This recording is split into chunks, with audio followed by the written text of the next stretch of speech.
I've been working on climate monitoring for about 20 years. And the message we're putting into the report has been something we've been saying over and over for more than a decade now, that, the world is warming. The global average temperature in 2024 was another record, breaking the already exceptional record set last year, the previous year in 2023. And it's not just the surface warming where we're seeing this heat. The oceans down to a depth of 2 kilometers were also the warmest on record. We've seen the largest 3-year loss of ice from glaciers around the world. Sea levels reached record highs. So we're seeing the effects of warming not just in global temperature, but across the kind of broad spectrum of different climate indicators, different parts of the world, the oceans, the ice, the land, and the atmosphere.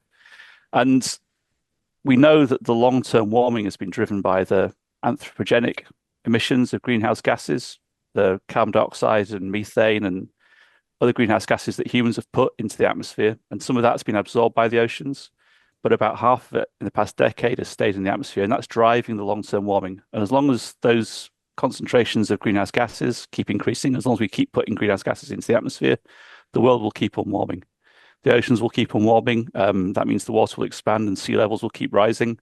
Ice on land from glaciers and from the ice sheets, the huge ice sheets on Antarctica and Greenland, will continue to melt. And that sea level rise will continue not just for decades, but potentially for centuries or millennia, because of the long time scales it takes to heat the ocean and melt ice. So climate change shifts the risks of lots of different things. So say, for example, with hydroelectric power, there can be a connection there between the glaciers and the availability of water for driving hydroelectric energy generation.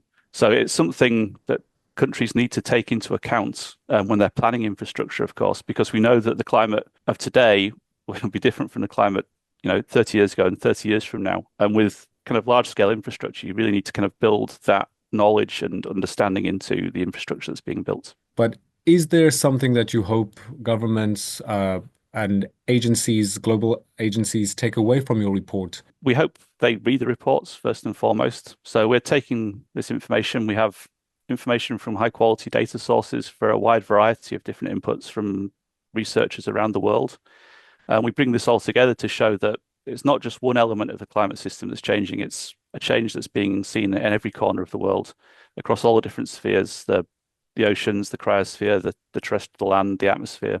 And what we're hoping is that governments, people will kind of read the report, they'll see the data that's in the report, and it'll kind of bring home to them kind of how immediate this problem is, and that they act accordingly.